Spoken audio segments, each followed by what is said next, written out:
Os Miseráveis é o nome de um romance escrito pelo dramaturgo francês Victor Hugo, publicado em 1862. Por mais que a história conte principalmente a vida de um personagem chamado Jean Valjean, há uma personagem que sempre me chamou a atenção na leitura dos Miseráveis. É a primeira personagem que divide espaço com Jean Valjean ao longo da história, que é a personagem de Fantine. Fantine é uma jovem que passa a viver na mais profunda miséria. Se esforçava por sustentar sua filha depois que foi abandonada pelo homem que amava. Ela, sendo mãe solteira, acaba sendo expulsa dos locais onde trabalhava, se encontra no mais profundo, na mais profunda bancarrota, na mais profunda miséria. Precisa se acostumar com a fome. Ela chega a dizer na história que se tivesse um pouco mais de tristeza, precisaria comer menos, porque a tristeza tira a fome. Um pouco de tristeza de um lado, um pouco de pão do outro, e ela poderia talvez passar a vida. Ela acaba sendo enganada por aqueles que cuidavam de sua filha, e na mais triste miséria, acaba vendendo os próprios dentes, vendendo os próprios cabelos, acaba entrando no caminho da prostituição. Ela é presa injustamente, morre de tuberculose, é jogada em uma cova pública. A vida de Fantine não era muito fácil. Em um dos trechos do livro, eu trouxe a minha cópia lá de casa, eu queria ter a falta de decoro homilético de ler para vocês um trecho, mas esse trecho me chamou muita atenção. Fica na página 280 da versão da Cossack Naif, dos Miseráveis, perto do fim da história de Fantine. Ocupa 8 livros, né? O livro é dividido em livros, né? 8 livros na história, e falando sobre a tristeza já depois que ela entrou na prostituição, depois que tudo estava no fundo do poço, o narrador diz o seguinte: no ponto a que chegamos desse doloroso drama, nada mais restava a Fantine do que possuía outrora. Tornando-se lodo, ficou como mármore. Quem a tocar sentirá o frio que a invade. Ela passa, tolera-nos e nos ignora. É a imagem, ao mesmo tempo, da desonra e da severidade. A vida e a ordem social disseram-lhe sua última palavra. Tudo o que tinha de lhe acontecer já havia acontecido. Tudo experimentou, tudo suportou, tudo sofreu, tudo perdeu, tudo chorou. Resignou-se com essa resignação que se assemelha à indiferença, como a morte se assemelha ao sono. Não evita coisa alguma, não crê em coisa alguma, que as nuvens todas se descarreguem sobre ela, que todo o oceano passe por cima de sua cabeça, que importa? É uma esponja embebida. É nisso que ela acredita. Mas é um erro pensar que o destino se cansa e que se pode chegar ao fundo do que quer que seja. O que são, porém, esses destinos impelidos nessa confusão? Para onde se dirigem? Por que agem dessa maneira? Aquele que sabe, aquele que o sabe, penetra toda esta sombra. Ele é único, chama-se Deus. Na pena do escritor francês, a gente tem a história de uma mulher que recebeu tudo de ruim que a vida poderia dar. E a resposta é que ela não sabia o porquê. O único que sabia o porquê de tanta miséria, desgraça, dor, desses oceanos passarem por cima da cabeça dela, e ela já ser a esponja embebida de sofrimento, o único que sabe é Deus. Fantine não sabia porque é que ela estava sendo enganada, porque é que ela foi expulsa, porque é que ela foi abandonada pelo homem que amava e deixada sozinha com sua filha, sendo enganada por aqueles que cuidavam de sua filha, fingindo doenças que não existiam, para que ela tivesse que vender cabelos, dentes e o corpo, vivendo na mais profunda e absoluta miséria, para tentar cuidar de sua filha. Quando esse livro foi adaptado para musical, em 1980, por Alain Boublil, Fantine aparece como personagem, cantando uma música solo, que foi muito bem interpretada por Anna Hathaway, na versão mais moderna dos Miseráveis, que diz exatamente o seguinte. Novamente terei a indescrição homilética de ler completamente a letra da música para vocês, certo? Mas Fantine, na adaptação, canta o seguinte: Houve um tempo em que os homens eram gentis, quando suas vozes eram suaves e suas palavras convidativas. Houve um tempo em que o amor era cego e o mundo era uma música. E a música era empolgante. Houve um tempo e, de repente, tudo ficou errado. Eu sonhei um sonho em um tempo passado, quando as esperanças eram grandes e a vida valia a pena ser vivida. Eu sonhei que o amor nunca acabaria. Eu sonhei que Deus seria misericordioso. Eu era jovem e eu não tinha medo. Quando os sonhos eram realizados, usados e jogados fora, não havia resgate a ser pago, nenhuma música sem ser cantada, não havia vinho não degustado. Mas os tigres vêm à noite, com suas vozes de trovão, enquanto eles despedaçam sua esperança, enquanto eles tornam seus sonhos em vergonha. Ele dormiu ao meu lado em um verão.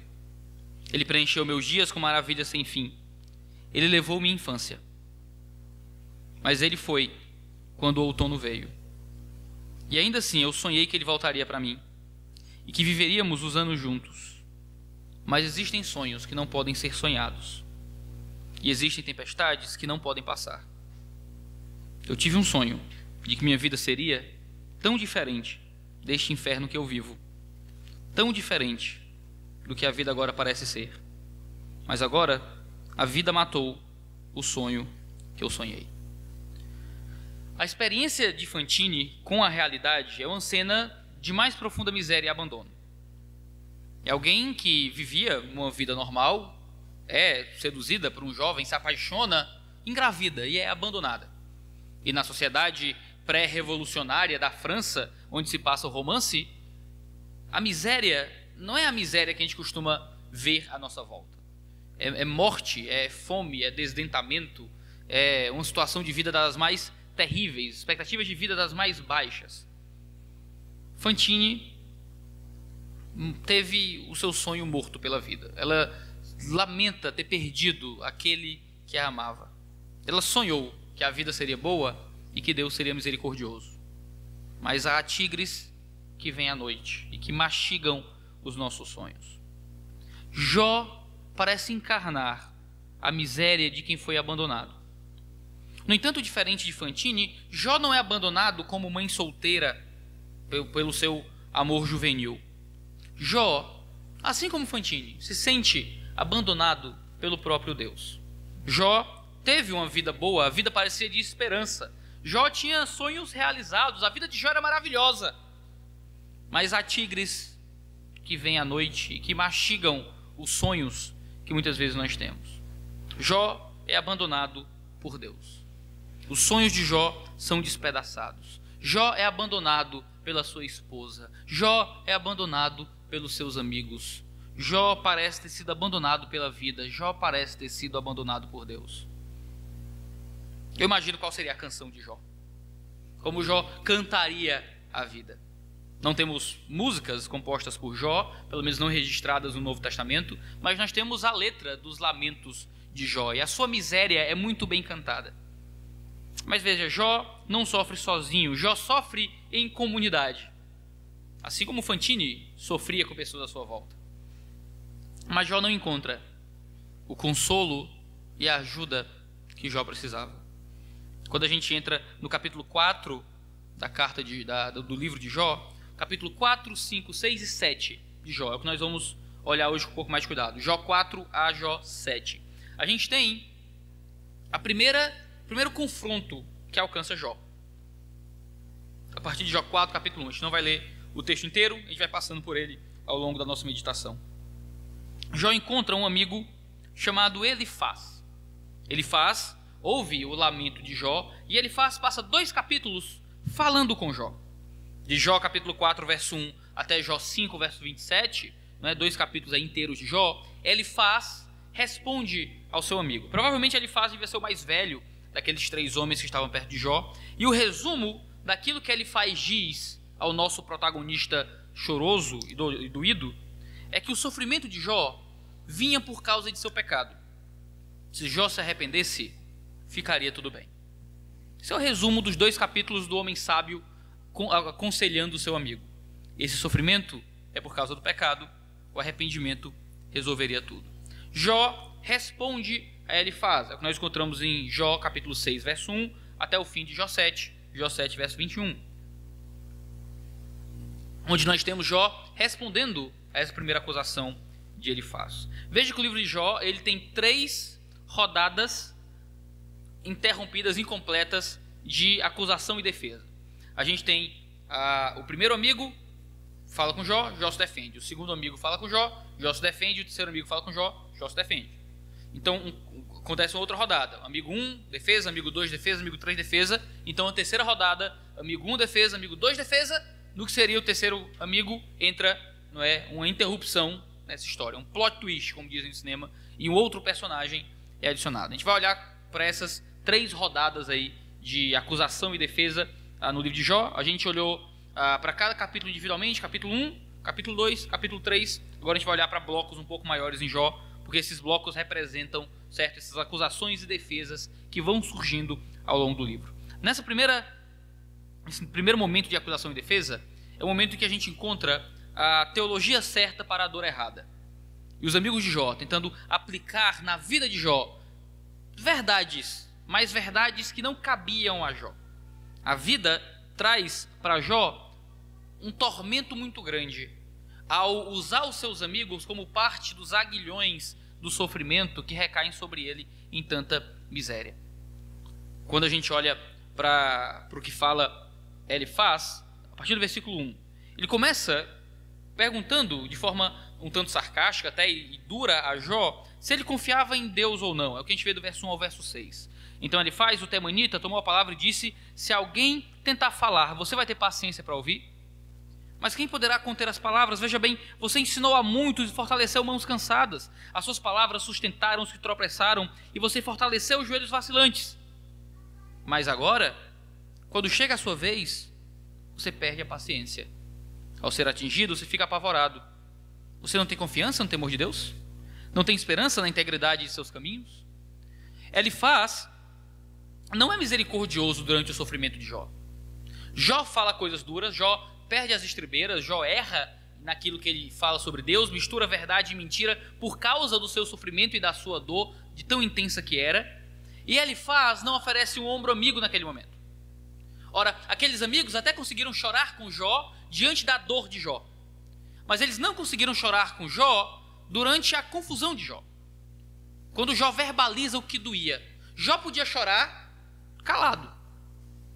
Jó não podia errar nas suas palavras. Eles não tiveram paciência com o homem que errava. E eles simplesmente se preocupam em repreender aquilo que Jó tinha para dizer. Veja, você não tem que ser duro com aqueles com quem Deus já está sendo duro. Jesus, ele era duro com pessoas não arrependidas, impertinentes, de dura cerviz. Pessoas em sofrimento sempre conheceram a face mais caridosa do nosso Messias. Pessoas em dor e sofrimento não precisam de repreensão, geralmente. Pessoas em dor e sofrimento geralmente precisam de consolo. Precisam de um ombro, precisam de paciência. Às vezes vão falar coisas erradas.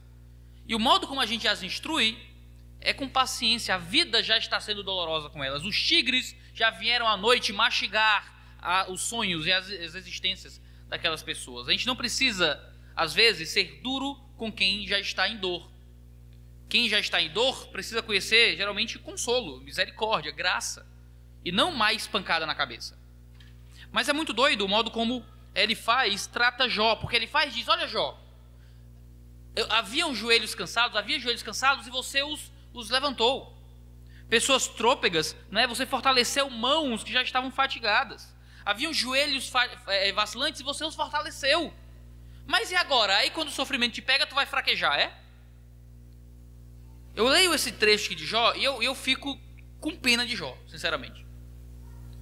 Porque Jó perdeu tudo, sofreu de formas terríveis, e Jó não encontrou alguém que o devolvesse aquilo que ele sempre deu. Jó aconselhava, Jó ensinava, Jó fortalecia, Jó exortava, Jó sustentava, mas quando chega a sua vez, a expectativa dos amigos de Jó não é que agora Jó ia ser também sustentado, fortalecido, levantado. Mas que hora? Tu não era o bichão mesmo? Tu não levantava o pessoal? Tu não colocava o pessoal para cima? Agora, meu irmão, quando a dor chega em ti, tu tem que aguentar. Veja, Jó, como alguém que era cuidador, não é visto pelos amigos como alguém a ser cuidado. Ele é visto como alguém que, por ser cuidador, deveria ter uma força especial contra o sofrimento. Jó não tinha o direito de fraquejar. Jó não tinha o direito de falhar. Jó não tinha o direito de ficar confuso. Porque se ele fortalecia os outros, então ele tinha que ser super-homem contra o sofrimento. E essa é uma postura extremamente arrogante, desamorosa e falha para com pessoas em sofrimento. Porque quem sofre, ainda que ele seja alguém que outrora na sua vida fortaleceu outros sofredores, ele não faz porque ele é alguém especial ou superior. Sim, ele pode ter uma resiliência maior, uma força maior contra certas dificuldades, ele pode ser alguém que sim, consegue ensinar e ajudar, mas quando o sofrimento toca à medida que ele também quebra, o que ele precisa é de mais cuidado. Não é simplesmente da pressão de ser alguém que não falha. Aquele famoso livro, né, Quem Cuida de Quem Cuida, fala justamente sobre a necessidade de pessoas que cuidam de serem também cuidadas. Nós não cuidamos dos outros porque somos inquebráveis. Muitos de nós quebramos. Quantos missionários não precisam de pastoreio? Quantos pastores não precisam de cuidado? Quantos que cuidam, muitas vezes se encontram na situação de também precisar ser cuidado? Jó fortaleceu os outros, Jó foi generoso, e quando o sofrimento chegou nele, ele não teve uma alma à sua volta para consolá-lo na dificuldade, para ajudá-lo na dor. Ele só encontrou quem jogasse sobre ele a pressão de ter que ser melhor do que aquilo. Veja, o sofrimento externo é terrível. O modo como as pressões internas fazem a gente se colocar no sofrimento externo é uma coisa pior ainda. Veja, muitos pastores acreditam que não podem sofrer. Muitos homens e mulheres maduras de igreja acham que não podem chorar. Pais acham que não podem nunca receber um abraço de consolo dos filhos. Muitas vezes a gente acredita que nos papéis de cuidado, autoridade, de entrega que nós possuímos, a gente nunca vai poder estar na situação de receber, de precisar de ajuda. A gente gosta de ajudar, melhor dar do que receber, a gente lê. E a gente realmente acredita nisso de um jeito torcido. Eu nunca quero receber, eu só quero ser aquele que dá. Porque quem dá, geralmente, né, encontra um senso de satisfação, de entrega. Os outros precisam de mim. Mas às vezes Deus vai te colocar na situação de receber. E é normal que a gente precise de cuidado tanto quanto a gente oferece cuidado. Nem isso Jó encontrou. Jó encontra um amigo que, ao invés de consolá-lo, assim como ele consolava, veja, talvez ele tivesse sido ajudado e consolado por Jó em alguma dificuldade, mas Jó não encontra consolo e ajuda.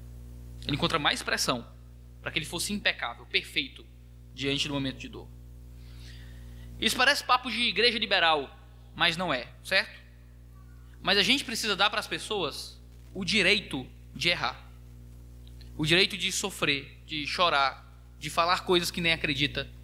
Sabe, a gente não pode chegar, eu já falei isso nos sermões passados, você não chega na mãe que lamenta e berra no velório e você dá para ela uma aula de filosofia ou de teologia sobre a justiça de Deus.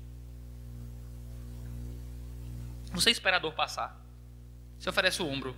Nos gritos de por que Deus, você não responde. Não, tá aqui ó, o PowerPoint, deixa eu abrir aqui meu PowerPoint aqui no OneDrive para te dar aqui minha aula sobre o problema do mal. Não, você oferece um ombro, você chora, você abraça, você acalenta, você recebe, você até ignora as coisas que foram ditas. Sabe, às vezes você briga com sua esposa e você fala um monte de coisa que não acredita. Você briga com seu marido e joga na cara dele umas coisas que nem existe mais, que ele até já resolveu. Pecados de 15 anos atrás que já foram vencidos e resolvidos. Mas aí a dor e o sofrimento faz você falar coisas que você nem acredita. E depois você para, você volta atrás, você percebe, puxa, eu não devia ter falado aquilo, pede perdão. E muitas vezes com Deus acontece isso, a gente erra, a gente falha, a gente fala para Deus coisas que a gente nem acredita, motivado pela dor e pelo sofrimento. E a gente para e diz, eu não devia ter dito aquilo. E volta e pede perdão, e encontra um Deus gracioso. Durante o sofrimento, as pessoas podem falar coisas que não acreditam, podem pensar de uma forma errada, podem, na dor e na dificuldade, expressar sentimentos que não precisam necessariamente de aulas e de repreensões imediatas. Precisam de carinho, de cuidado e de amor, para que o carinho e o amor devolvam a sanidade a quem sofre. A dor às vezes é tão grande que nos enlouquece. E como é que você discute com doido? Como é que você instrui o doido? Ei, doido, tu pensa que é Napoleão? Deixa eu te dar uma aula aqui. Por que você não é Napoleão? Isso não acontece. Quando nós estamos enlouquecidos, emburrecidos intelectualmente pela dor, que toma até mesmo as coisas que a gente acredita, a cura para essa loucura não vem de mais instrução, vem de consolo, vem de carinho, vem de oferta de amor.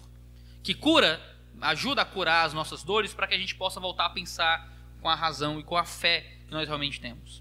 Nem isso Jó recebeu. Então ele endurece ainda mais o seu discurso.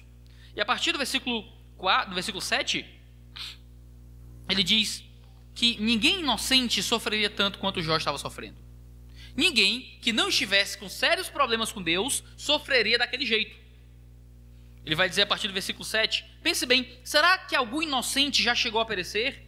E onde os retos foram destruídos? Segundo eu tenho visto, os que lavram a iniquidade semeiam o mal. Isso mesmo que eles colhem. Com o hálito de Deus perecem, com o sopro de sua ira são consumidos. E ele começa a soltar vários aforismos sobre como Deus traz sofrimento sobre o ímpio, sobre o injusto. E ele ainda vai dizer que Deus o revelou, olha só, que Deus o revelou sobre a miséria de Jó. Ele diz, uma palavra me foi trazida em segredo e os meus ouvidos perceberam um sussurro dela. Entre pensamentos de visões noturnas, essa é uma linguagem bem profética, certo? Deus me revelou entre pensamentos de visões noturnas. Quando o sono profundo cai sobre as pessoas, sobrevieram-me o espanto e o temor, e todos os meus ossos estremeceram. E então um espírito passou diante de mim. E aqui está falando de um espírito de Deus de alguma forma. Mas parece ser uma linguagem bem pouco judaica. É uma linguagem pouco judaica. Parece um tipo de espiritualismo acerca da voz de Deus, mas não necessariamente algo que vinha das revelações do Antigo Testamento. Um espírito passou diante de mim, se arrepiaram os cabelos do meu corpo. Ele parou, mas não reconheci sua aparência. Um vulto estava diante dos meus olhos. Houve silêncio e ouvi uma voz. Pode um mortal ser justo diante de Deus? Pode alguém ser puro diante do seu Criador? Eis que Deus não confia nos seus servos e aos seus anjos atribui imperfeições. Quanto mais aqueles que habitam em casas de barro, cujo fundamento está no pó, e que são esmagados como a traça, nascem de manhã e à tarde são destruídos, perecem para sempre, sem que ninguém se importe com isso. Se o fio da vida lhes é cortado, morrem e não alcançam sabedoria. Ele então começa com uma pataquada religiosa muito estranha. Olha, veio um espírito de Deus para mim, ele falou comigo num sussurro da noite, e ele veio falar que todo homem é pecador, que todo homem é falho, que todo homem é destruído por causa de seus pecados. Veja, essa teologia está certa? Certa? Parece muito com Romanos 3, né? O homem é pecador, falho, o mal sobrevém porque o pecado entrou no mundo.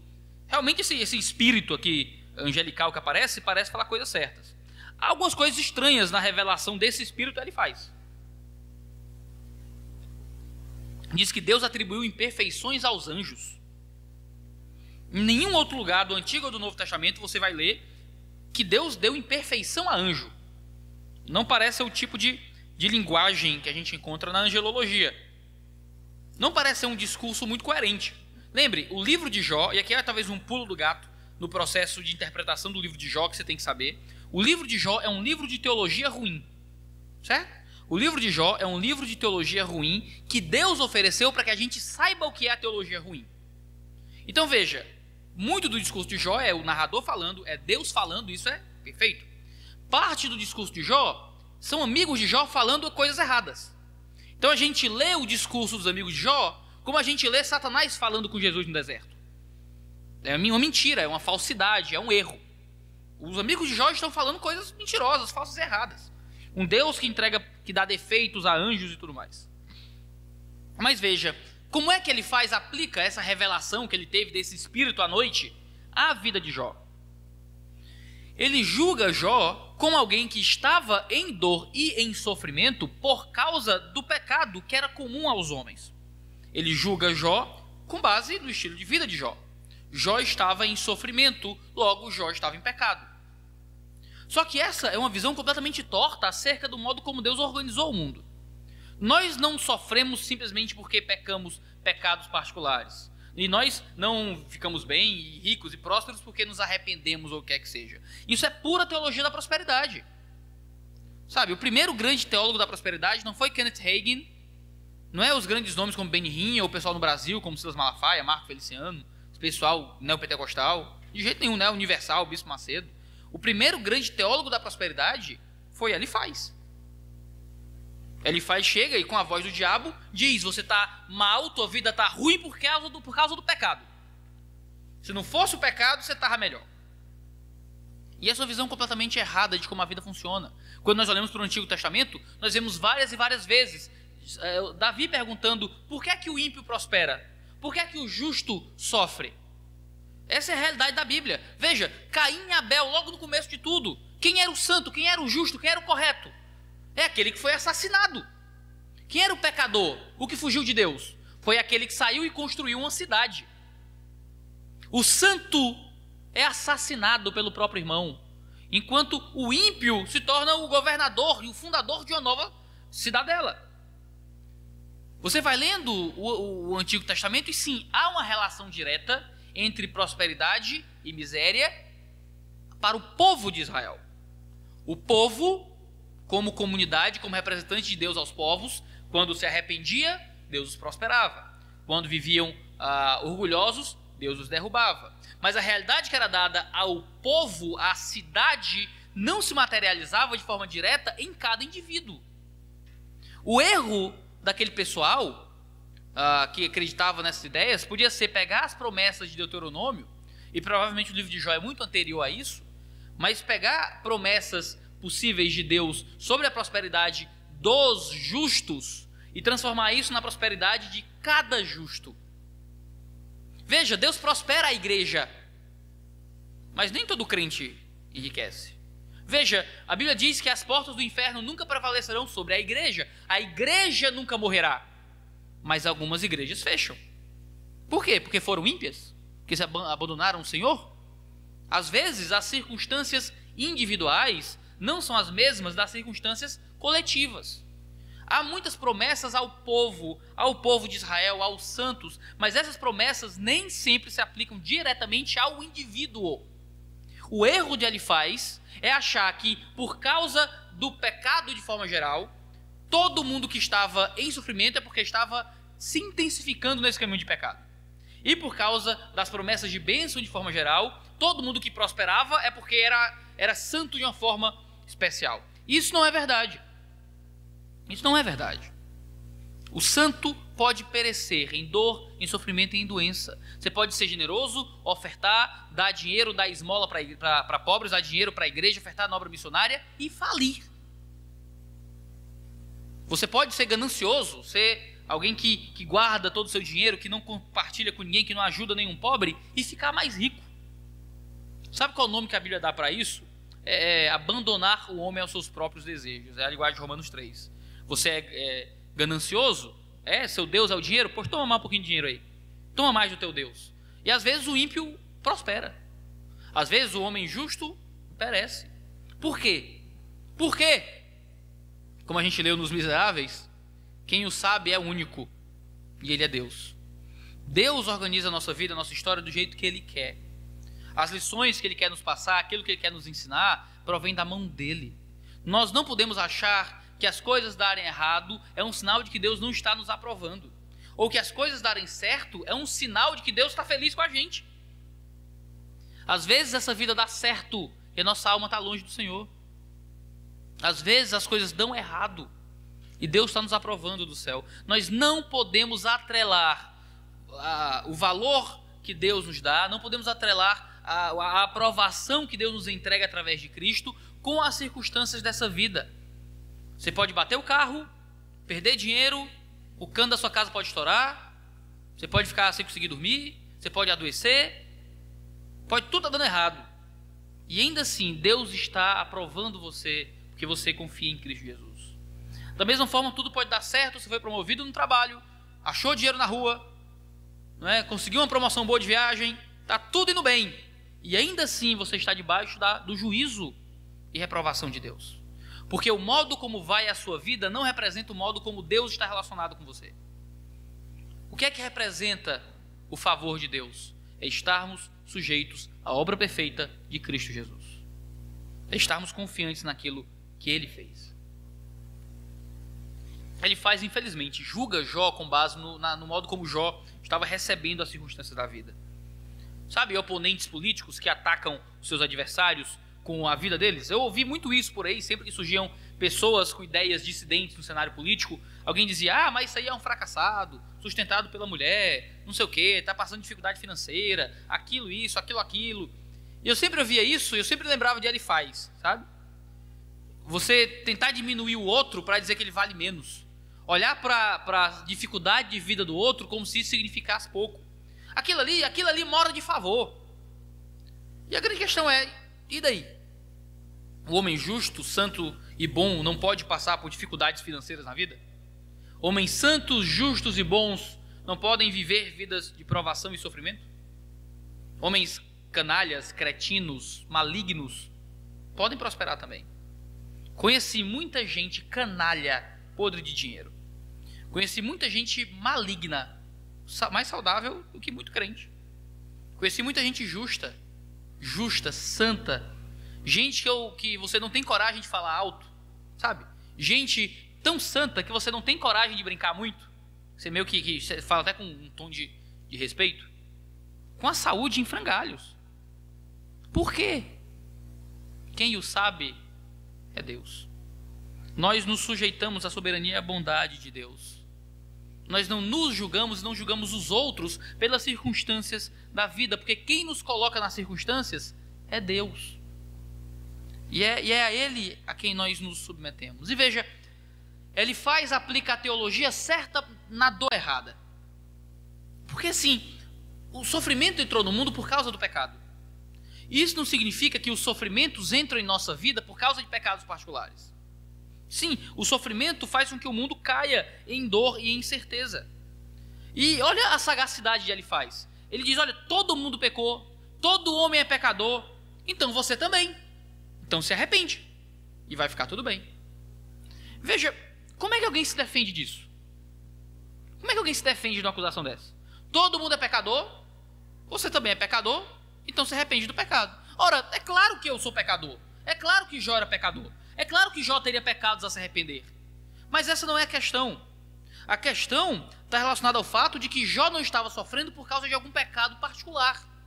Jó não estava sofrendo porque tinha algum pecado oculto, algum erro que ele estava escondendo em particular. Jó tinha pecados, Jó possuía suas falhas morais, como todos nós possuímos. Acusar Jó de ser pecador é óbvio, Jó é pecador. Agora, haviam vários outros pecadores no mundo, nem todos estavam raspando as suas feridas com cacos de telha. Qual era o pecado particular do qual Jó precisava se arrepender? Veja, Elifaz particulariza sobre Jó uma realidade geral. É uma teologia correta, mas ele aplica aquela teologia à dor errada. E não é isso que a gente faz muitas vezes? Com as nossas teologadas apressadas, com as nossas tentativas de respostas rápidas à dor do outro, ao invés de ouvir, de sofrer junto, tentar ajudar e consolar, a gente é rápido em dar a resposta reformada certa. Qual é a resposta reformada certa? É sempre soberania de Deus, pecado do homem. Ponto. Então, estou sofrendo, Deus é soberano. Meu filho morreu, Deus é soberano. Ah, mas por quê? Tu é pecador. E é isso, é o que a gente sabe fazer. Deus é soberano, tu é pecador. Está sofrendo? Deus sabe de tudo, mas tu merece, porque tu é pecador ruim mesmo. E veja, a gente muitas vezes tem a teologia certa aplicada a dores erradas. A gente precisa oferecer muitas vezes mais consolo do que respostas. Jó nem isso recebe. No meio de sua dor e de seu sofrimento, Jó não é lembrado da bondade e da misericórdia de Deus. No meio da sua dor e sofrimento, Jó não é lembrado que há um Deus que ama, que cuida, cujos caminhos são misteriosos, mas nos quais a gente confia. Jó simplesmente é repreendido por ser um pecador. Olha, Jó não precisava ser lembrado que ele era um pecador. Jó estava lá na mais profunda miséria, mais profundo sofrimento. Jó precisava ser lembrado de que Deus é bom. Jó precisava ser lembrado de que Deus é soberano, que Deus é justo, que Deus é honesto, que Deus cuida, que mais cedo ou mais tarde, fosse naquela vida ou em outra vida, Deus ia fazer com que ele fosse restaurado. Jó tinha que ser lembrado de que essa vida é muito curta e que ele podia permanecer. Jó não precisava da faca no pescoço, da teologada, da teologia certa, das verdades espirituais. Veja, novamente, eu não quero desprezar a verdade teológica. Eu quero desprezar corações pecaminosos que usam verdades teológicas mais para ferir do que para curar. John Piper diz que a palavra é uma lâmina afiada. Não é isso que nós lemos em Hebreus? Que a palavra de Deus nos penetra profundo como uma lâmina de 2 fios, de 2 gumes. E o Piper faz uma ilustração maravilhosa. Nós podemos usar lâminas como açougueiros ou como cirurgiões. Nós temos a teologia correta, a verdade da palavra. Nós estamos cortando como um médico que faz uma cirurgia, ou nós estamos desferindo golpes nos outros como açougueiros, ferindo, machucando, como estripadores que arrancam os membros das pessoas. Veja, aqui a gente não tem alguém que cuida da lâmina da palavra na vida de Jó com cuidado. Nós temos alguém simplesmente martelando verdades teológicas em um coração que já estava machucado. Às vezes a gente acha que está fazendo o certo porque diz o certo, mas diz o certo para a dor errada. Às vezes a pessoa precisa de consolo e não de mais repreensão. Às vezes a pessoa precisa de mais cuidado. E veja, Elifaz ainda joga um Deus me disse em Jó. Ele ainda joga veio um espírito de noite e falou comigo, o anjo e tal. Como é que você argumenta contra o Deus me disse? Deus me disse que você está em pecado. Você responde o quê? Ele não me disse, né? Eu venho muito dessa cultura do Deus me disse. Quando eu me converti, eu vivia em uma comunidade que tudo era isso. Até namoro e casamento era na base do Deus me disse. Era Deus me disse que tu vai namorar com fulano, Deus me disse que você tem que terminar com cicrano, né? O Deus me disse guiava a atitude o tempo inteiro. E, de novo, como é que você se defende do Deus me disse? Se alguém alega estar falando diretamente da boca do Senhor. Claro, a gente sabe como se esquivar desse tipo de situação. Mas Jó, no mais profundo sofrimento, ouvindo alguém dizer que Deus o sussurrou no ouvido sobre o pecado que gera sofrimento, de toda a dor do homem vir por causa de suas falhas, não era o tipo de mensagem dos céus que Jó precisava. Ainda bem que Deus fala com Jó ao fim do livro. Ainda bem que Deus não deixa que um falso mensageiro tome a sua voz naquele momento. Veja, quantas vezes na dor e no sofrimento nós não somos voz do diabo dizendo que somos voz de Deus? Quantas vezes, enquanto nossos amigos sofrem, a gente achando que está falando a voz de Deus, dizendo, olha, assim diz o Senhor, a gente está simplesmente repetindo falhas, erros e preconceitos, aplicando inverdades, ou às vezes aplicando mal verdades na vida dos outros. A gente tem que tomar muito cuidado quando a gente se pretende voz de Deus na vida de quem quer que seja. Elifaz continua, então, convidando Jó ao arrependimento. Isso parece muito cristão, né? Jó, se arrependa dos seus pecados. Ele diz a partir do verso 27. Verso 27 não, perdão. Desculpa, eu perdi qual versículo aqui. A partir do versículo do capítulo 1, do capítulo 5, perdão. Versículo 1 do capítulo 5. Grite agora, para ver se há quem responda, e para qual dos santos anjos você se voltará. Porque a ira mata o insensato, e a inveja destrói o tolo. Eu mesmo vi o insensato lançar raízes, mas logo declarei maldita a sua habitação. Veja, o Elifaz ainda se coloca por cima da carne seca. Não é assim que a gente fala aqui? O caba acha que é o supra-sumo da quinta essência da cocada preta. O caba acha que é melhor do que os outros. Ele diz, olha, eu vi o insensato lançar suas raízes, eu declarei maldita a sua habitação. O que é que ele faz, está insinuando? O que é que ele está ensinando para Jó? Que ele é o insensato que lançou raízes?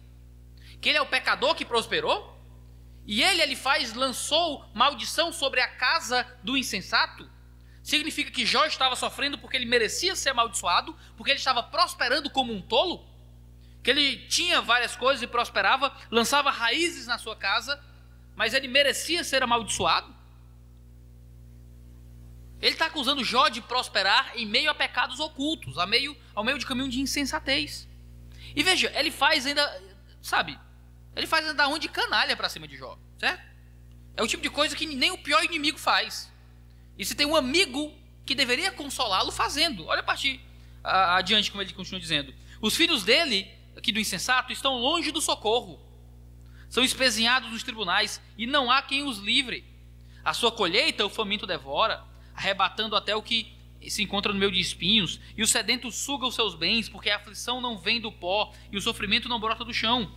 Mas o ser humano nasce para o sofrimento, como as faíscas das brasas voam para cima. Olha o que ele faz, está dizendo. Olha, o insensato, o tolo, o filho dele se dá mal, hein? O Jó acabou de perder 10 filhos. Faz uma semana que morreram 10 filhos de Jó. Ele está dizendo, olha, sabe por que seus filhos morreram? Por causa dos seus pecados ocultos. Seus filhos morreram porque você tinha pecados, isso era um insensato. Sabe a tua colheita, que foi devorada, é por causa do teu pecado. A aflição não vem do pó, mas o ser humano nasceu para o sofrimento, por causa do pecado do ser humano. Você não olha para um pai que perdeu 10 filhos há uma semana e diz, isso foi culpa sua, foi por causa do seu pecado. É uma coisa muito séria de se dizer. Você não responsabiliza o homem pelo sofrimento de uma forma dura como essa. Você está sofrendo tudo isso, a culpa é sua. O que é que Deus está querendo tratar nesse coração aí?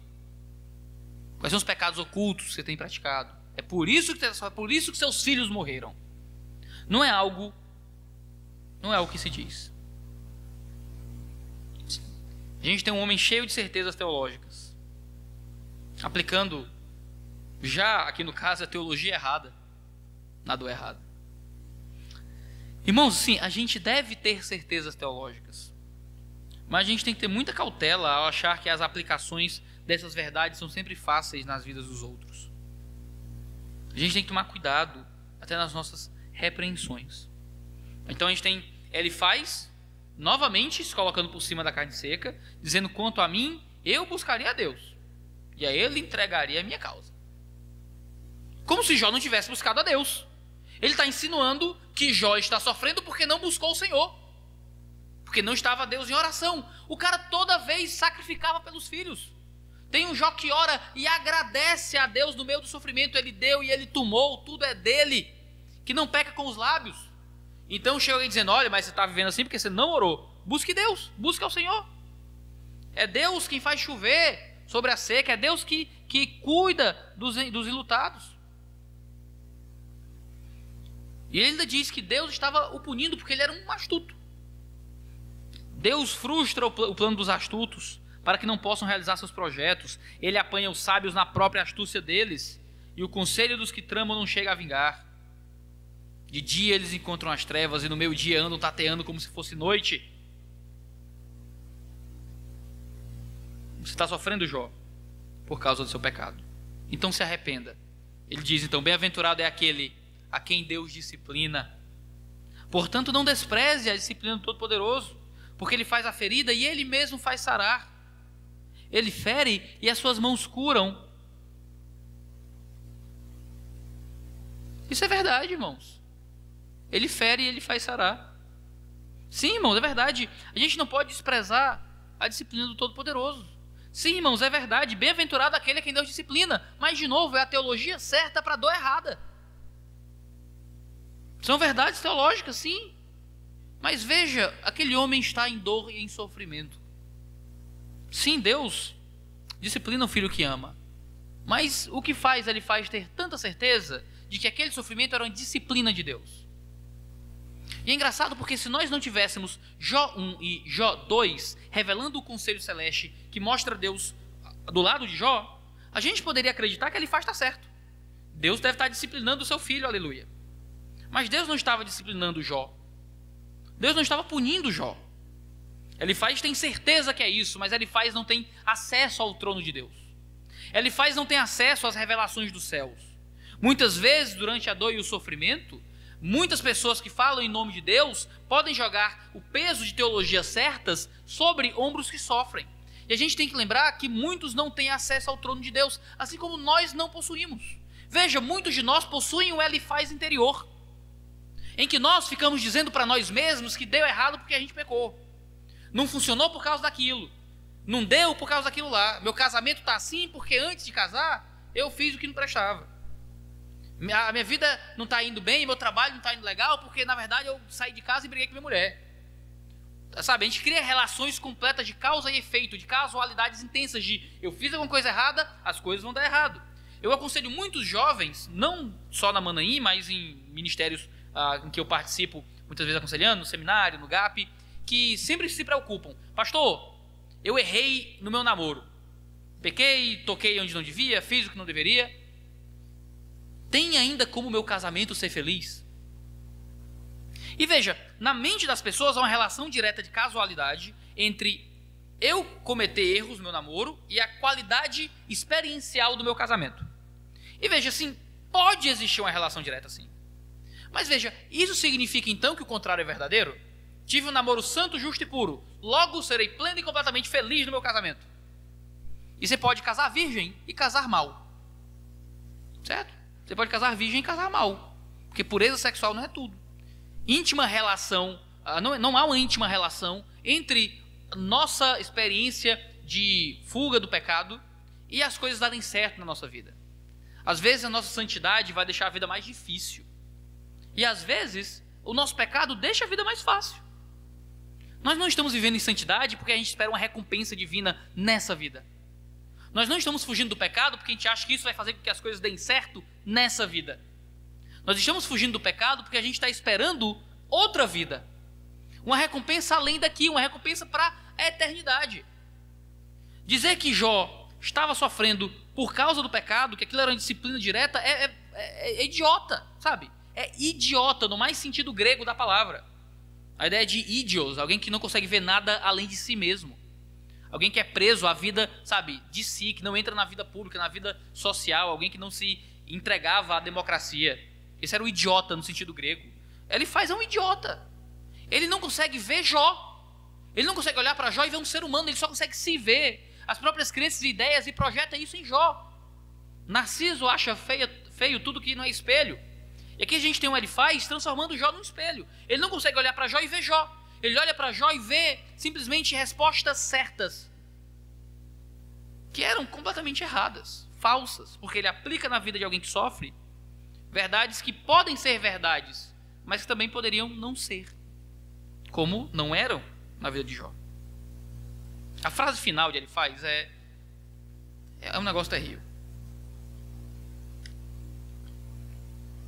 Ele termina dizendo: veja bem, isso é o que investigamos, e assim é.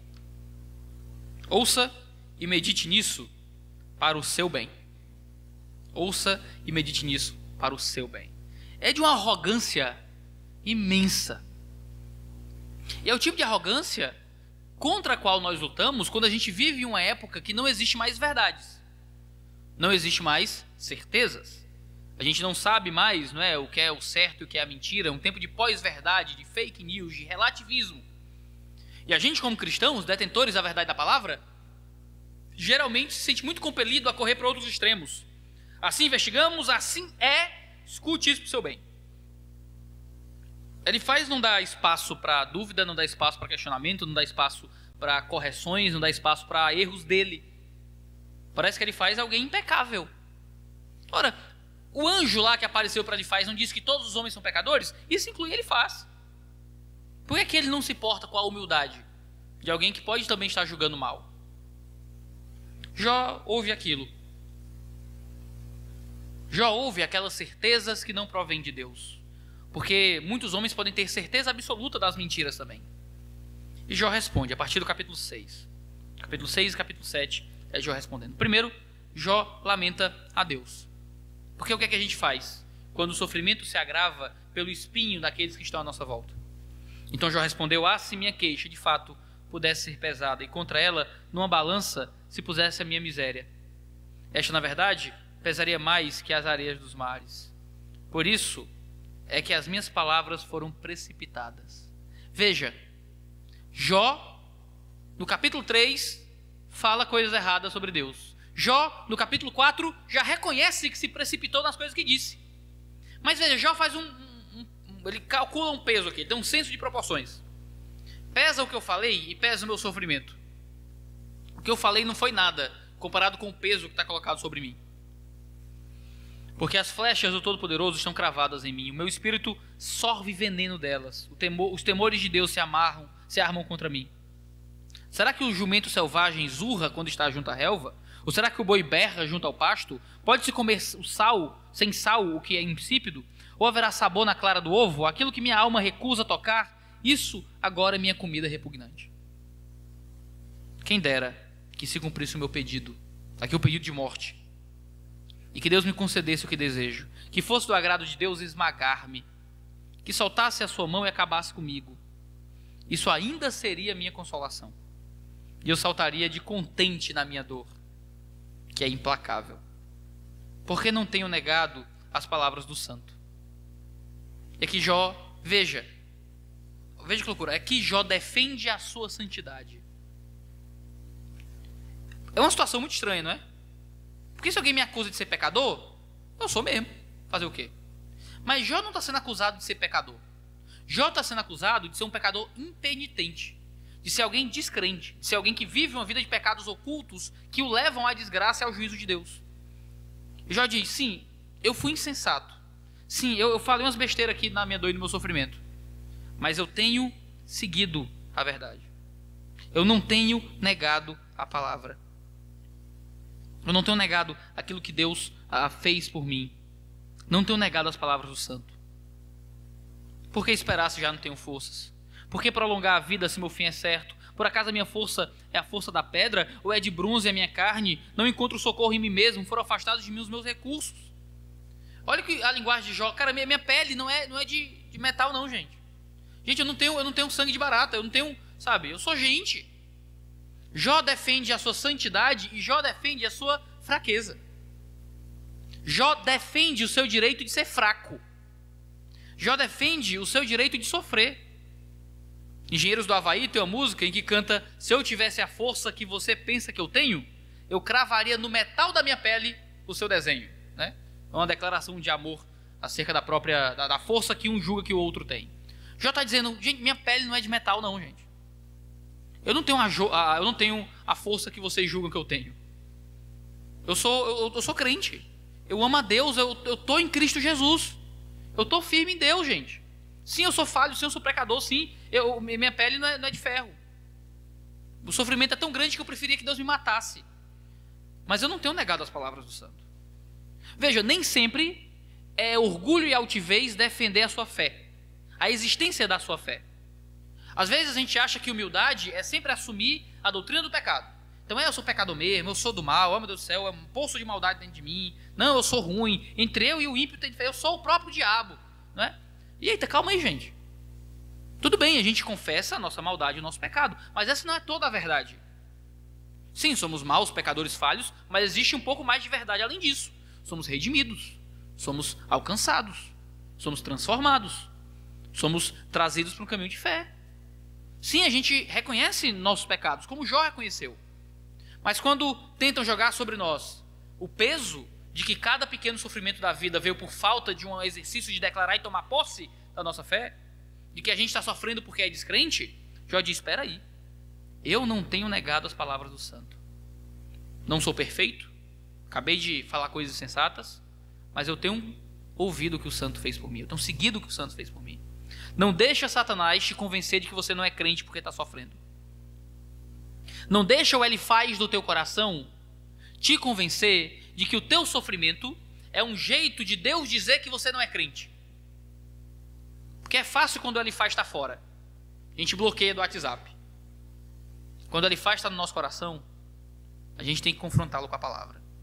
Elifaz vai tentar fazer você crer de que está difícil porque Deus te abandonou. Está difícil porque você é fraco e pecador. E Satanás vai tentar fazer você crer em parte da verdade de Deus e não na completude da verdade de Deus. Satanás vai te dar a teologia certa para a dor errada. Não é isso que o diabo faz com Deus no deserto? Transforma aí pedras em pão porque está escrito. Olha, faz porque está escrito. Olha, se joga aí porque está escrito. Satanás usa a palavra contra Jesus. Satanás vai tentar usar boa teologia contra você, meu irmão. Satanás vai tentar usar a melhor da teologia reformada para fazer você ir embora da fé. Ele vai mostrar, olha aqui a doutrina do pecado, olha como o pecado nos alcançou, olha como o sofrimento vem por causa do pecado.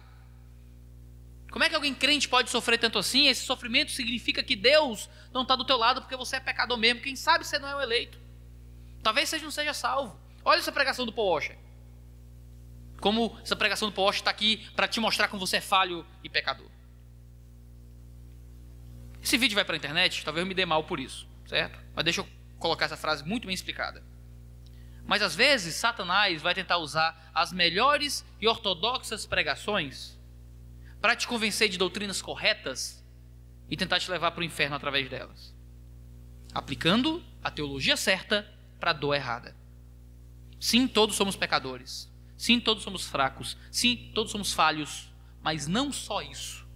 Há um Cristo poderoso que nos alcançou. Está tudo dando errado? Não importa. Há um Cristo poderoso que te alcançou. Não escute a Elifaz no seu coração. Não deixe a Elifaz te convencer de que as coisas estão indo mal porque Deus te abandonou. Deus continua fiel. Você pode olhar nos olhos do diabo e dizer: eu não tenho negado as palavras do santo. Cristo me alcançou. Cristo me trouxe para perto dele. Está difícil, está tudo dando errado? Tá, mas eu não tenho negado as palavras do santo. Eu continuo crendo nele, eu continuo seguindo. Eu não largo desse Jesus por nada. Pode dar tudo errado, eu posso ficar debaixo da ponte. Eu não largo esse Jesus por nada. Porque o sofrimento nessa vida não representa abandono de Deus, como não representou na vida de Jó. Então Jó, a partir do verso 14, começa a lamentar aos amigos. Ele diz: ao aflito deve o amigo mostrar compaixão. Olha que coisa louca. Jó está precisando ensinar os seus amigos como cuidar dele mesmo. É uma situação muito constrangedora. Cara, deixa eu te ensinar como é que tu me consola na minha dor, porque nem isso sabe fazer. Ele está dizendo: ao aflito o amigo deve mostrar compaixão, mesmo ao que abandonou o temor do Todo-Poderoso. Está ouvindo isso que Jó está dizendo? Não necessariamente Jó está certo, mas parece que Jó está certo nesse caso. O amigo que sofre, você tem compaixão com ele, mesmo quando ele abandona a fé. Você tem um amigo, ele abandonou a fé por causa de um sofrimento específico, morreu a mãe, morreu a esposa, o cara enfraqueceu na fé, abandonou a Cristo nesse sofrimento. O que é que você faz? Pancada na cabeça? Claro que não. É compaixão, é misericórdia. Você atrai de volta com laços de amor. Não é aquele que abandona a Deus no meio do sofrimento, não é como quem abandona a Deus no meio da bonança. Existem abordagens diferentes e o amor se manifesta de forma diferente. Quem abandona a Deus na bonança recebe um tipo de cuidado diferente daquele que abandona a Deus na provação. As palavras e a misericórdia se manifestam antes de tudo. Meus irmãos me enganaram. São como um ribeiro, como a torrente que transborda no vale, turvada com o gelo e com a neve que nela se esconde, torrente que seca quando o tempo aquece e que o calor desaparece em seu lugar. Ele está dizendo: vocês me enganaram. Vocês são como um rio que seca quando se tem sede. Vocês são como um rio que na hora do calor imenso não está mais lá para poder se banhar. Vocês são meus amigos, eu deveria encontrar em vocês consolo, e quando eu precisei, nem isso. As caravanas de Temá procuram essa torrente, os viajantes de Sabá por ela suspiram, ficam envergonhados por terem confiado. Quando chegaram ali, ficaram decepcionados. Assim também vocês não me ajudaram em nada. Vocês veem os meus males e ficam com medo. Por acaso pedi que me dessem recompensa? Ou que da riqueza de vocês me trouxessem algum presente? Será que pedi que me livrassem do poder do opressor? Ou que me resgatassem das mãos do tirano? Veja, Jó está jogando na cara dos amigos que, olha, eu fiz algo por vocês já. Eu não pedi recompensa, é o que Jó está dizendo. Eu não pedi para vocês virem aqui. Eu não pedi que vocês me ajudassem. Eu não estou pedindo recompensa, ou seja, parece que Jó de alguma forma já forneceu alguma ajuda e algum cuidado a eles em outro momento. E Jó está dizendo: eu não pedi que vocês viessem aqui e vocês vêm aqui para piorar a minha dor. Imaginei que a vinda de vocês seria um consolo, e a vinda de vocês foi como uma miragem no deserto. E então Jó pede para que os seus amigos mudem de ideia. Veja, Jó repreende os seus amigos, mas no fim das contas Jó precisava daqueles amigos. É o que a gente vê a partir do versículo 24. Ensinem-me e eu me calarei. Mostram-me em que eu tenho errado. Mostrem-me em que eu tenho errado. Veja, Jó é muito sagaz, porque Jó sabe como lidar com aquela teologia certa para a dor errada. Ele diz: eu sei, eu sou pecador, ótimo. Me ensinem e eu vou ficar calado. Me mostrem como é que essa minha pecaminosidade tem se manifestado ao ponto de ser justo que Deus faça isso comigo. Me mostrem onde é que eu errei. Como são persuasivas as palavras retas. Os argumentos de vocês são muito bons, não é? Mas o que é que a repreensão de vocês repreende? Está vendo? Mas o que é que a repreensão de vocês repreende? Ótimo. Todos somos pecadores, somos. Mas você está repreendendo o que exatamente? Qual é esse meu pecado que eu preciso me arrepender? Me diz o que é que eu me arrependo. É do pecado de forma geral, mas aí todo mundo teria que estar arrependido. Era para todo mundo estar raspando a pele com um caco de telha. Do que especificamente eu preciso me arrepender? Por acaso vocês pensam em reprovar as minhas palavras, ditas por um desesperado ao vento? Até sobre um órfão, vocês lançariam sorte e seriam capazes de vender um amigo. Agora, pois, tenham a bondade de olhar para mim e vejam que não estou mentindo na cara de vocês. Por favor, mudem de parecer, que não haja injustiça. Mudem de parecer e a justiça da minha causa triunfará. Há iniquidade em meus lábios? Será que minha boca não consegue discernir coisas perniciosas? Jó está pedindo, por favor, para aqueles amigos mudarem de opinião. Jó está pedindo, por favor, para aqueles amigos terem outra ideia dele. Porque no fim das contas, Jó não queria ficar sem o cuidado daqueles amigos. No meio do sofrimento e da dor, irmãos, não é normal que um homem precise aguentar contra os amigos. O normal é que o homem aguente na força dos amigos. Quando Jó não recebe esse cuidado, Jó implora por esse cuidado. Irmãos, qual é o pecado do qual eu tenho que me arrepender? Me diz aí que eu me arrependo. Pode dizer que eu volto atrás. Por acaso vocês vão ficar agora pegando no meu pé por causa do que eu falei agorinha? Eu sou um doido, sabe? Eu sou um doido. Jó tinha essa consciência. Eu sou um doido soltando palavras ao vento. A gente lê no Novo Testamento que a Bíblia, que a boca fala do que o coração está cheio, mas nem sempre. Sim, isso é verdade, mas às vezes as palavras vêm do vento. Não tem nada cheio naquele coração que solta aquelas verdades. Jó fala palavras ao vento aqui. Eu comecei citando um dramaturgo francês. Permitam-me caminhar para encerrar, citando outro dramaturgo francês. Fabrice Hadjad é um escritor e filósofo francês, nascido em 1971. Ele publicou em 2011 uma peça chamada Jó ou A Tortura dos Amigos. Foi publicado em português como Jó ou A Tortura pelos Amigos, pela Realizações. E me responda, não é isso realmente que Jó está vivendo? Jó está sofrendo, ele sofre da mão de Deus, mas quem intensifica o sofrimento de Jó são os amigos de Jó. Jó está sendo torturado, e torturado pelos seus amigos, ao invés de ser cuidado e servido. E entramos então no capítulo 7 do livro de Jó, onde Jó diz uma coisa muito simples. A pergunta de Jó nesse capítulo inteiro é muito simples, do 1 ao 21. Se o homem não é nada, então por que Deus dá tanta dor ao homem? Se o homem é tão inútil, frágil, pecador, se o homem tem uma importância tão pequena, por que é que Deus dá tanto sofrimento? Não é verdade que a vida do ser humano nesse mundo é uma luta sem fim? Sim, essa vida é uma vida de sofrimento. Não são os seus dias como os de um trabalhador diarista, que no caso alguém que trabalha sem emprego formal, como o escravo que suspira pela sombra e como o trabalhador que espera pelo seu salário? Assim me deram por herança meses de desengano e me proporcionaram noites de aflição. Ao deitar-me, me pergunto, quando levantarei? Mas a noite é longa e estou farto de virar na cama até o amanhecer. O meu corpo está vestido de vermes e de crostas terrosas.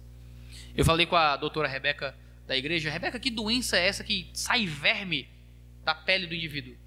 Isso existe ou era uma doença que Deus inventou, não é? Para ferir Jó?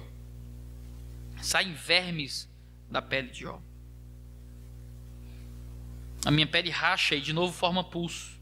Os meus dias são mais velozes do que a lançadeira do tecelão e se findam sem esperança. Lembra-te, ó Deus, de que minha vida é um sopro. Os meus olhos não tornarão a ver felicidade. Os meus olhos de quem agora me vem não me verão mais. Os teus olhos me procurarão e eu já terei desaparecido. Assim como a nuvem se desfaz e passa, aquele que desce à sepultura jamais volta a subir. Nunca mais voltará para sua casa e o lugar onde mora nunca mais o conhecerá. Por isso, não reprimirei a minha boca. Na angústia do meu espírito, falarei. Na amargura de minha alma, eu me queixarei. Será que sou o mar ou algum monstro marinho para que me ponha sob guarda? Quando diga o meu leito me consolará, a minha cama aliviará a minha queixa. Então me assustas com sonhos e me atemorizas com visões. Jó não tinha o direito de dormir em paz. Jó não tinha o direito de dormir em paz. Ele tentava descansar de tanta dor. E o sonho era pior que a realidade. Ele acordava em pesadelos. Por isso, ele diz, prefiro ser estrangulado antes a morte do que essa tortura. Estou farto da minha vida, não quero viver para sempre. Deixa-me em paz, porque os meus dias são um sopro. O que é o homem, para que tu lhes dês tanta importância, para que dês a ele atenção, para que cada manhã o visites e que cada momento o ponhas à prova? Até quando não desviarás de mim o teu olhar? Até quando não me darás tempo de engolir a minha saliva? Se pequei... Olha o desespero desse homem, diante daquilo que ele faz diz. Porque o que ele faz diz não é automaticamente descartado por Jó. Aquilo que Jó ouve entra no coração dele de alguma forma. Se pequei, que mal fiz a ti, ó espreitador da humanidade? Por que fizeste de mim o teu alvo, tornando-me um peso para mim mesmo? Por que não perdoas a minha transgressão e não tiras a minha iniquidade? Veja, Jó era um homem que vivia em arrependimento, ele fazia sacrifícios o tempo inteiro, era justo, fugia do mal. E ele diz: Senhor, se eu pequei, por que o Senhor não me perdoa? Jó leva a sério o que ele faz, diz. Jó deixou entrar no seu coração aquilo que ele faz, fala. Jó se defende, mas no fim das contas, Jó considera: se eu pequei, me perdoa. Por que não perdoas minha transgressão e não tiras a minha iniquidade? Pois agora me deitarei no pó, e se me procuras, já terei desaparecido. Jó sente que morrerá a qualquer momento. Jó sente que o seu fim é imediato. Jó sente que não há mais nada esperando por ele nessa vida. Ele diz: Senhor, se a gente é falho, pecador, se a gente não é nada, por que é que o Senhor está aqui ao meu redor todo dia me machucando? Se eu não sou nada, se eu sou falho e pecador, por que o Senhor está gastando tanta energia ao me punir? Jó não quer viver mais. E é triste que Jó chegue a esse nível de dor, de sofrimento e de amargura e não tenha ninguém que lhe console. Não tenha ninguém que seja um amigo nesse tempo de dificuldade. Irmãos, eu só posso louvar o nome de Deus, porque nós não estamos dependendo dos Elifases da vida, de que o perdão, a esperança e o consolo não vem de quem está do nosso lado, de pessoas que nos julgam no meio da dor e da dificuldade, ou de nós mesmos que nos julgamos na dor e na dificuldade. Vem de alguém que é um amigo verdadeiro, que não se coloca acima de nós, mas que se colocou abaixo de nós. De alguém que não simplesmente nos culpa, mas que nos oferece redenção e limpeza. Nós não dependemos de nenhum Elifaz para sermos salvos, porque Deus nos deu um amigo que Elifaz não foi. Porque ele se colocou no nosso lugar. E quando Jó pergunta: Senhor, por que é que o Senhor então não me perdoa? A verdade é que há um perdão claro e garantido para Jó. Jó só está olhando para o lado errado. Jó só está olhando para a dor, ao invés de olhar para aquele que leva a nossa dor. Jó diz que: Deus, por que é que o Senhor gasta tanto tempo, não é, à minha volta, me dando esse sofrimento? E ele não entendia que Deus ia gastar muito mais tempo à volta dele, levando sobre si o sofrimento. Elifaz só tem a mensagem do pecado. Elifaz só tem a mensagem da miséria. Mas Jesus trouxe a mensagem da redenção e da salvação. Irmãos, a doutrina do pecado é uma doutrina extremamente importante, mas ela sozinha só gera desespero. Jesus traz a verdade que Elifaz não viu. A verdade de que sim, somos todos pecadores, mas ele mandou o seu filho para morrer no nosso lugar, para levar os nossos pecados. Um filho que bebeu do nosso sofrimento, para nos dar um caminho justo diante dele para sempre. Quando os Elifazes falarem no seu coração, confie. Há um Cristo que não nos culpa, porque a culpa já está em nós. Há um Cristo que veio não para condenar, mas que veio para curar, veio para sarar, veio para dar consolo. Ele não é uma miragem no deserto. Ele não é um rio que some no período de seca, mas ele é uma água abundante no período de dificuldade. Quando Jó mais precisou, foi quando seus amigos mais o abandonaram. É na nossa dificuldade, na nossa necessidade, que Jesus é o grande amigo que nos recebe e que nos leva para o lado dele.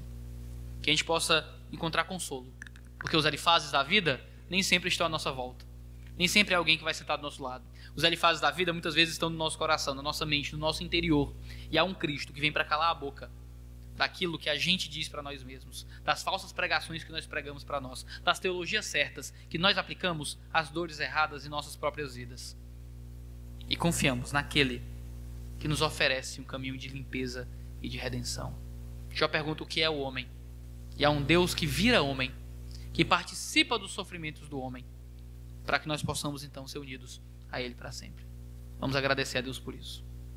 Senhor, nós te louvamos, porque encontramos em Cristo, Deus, esperança.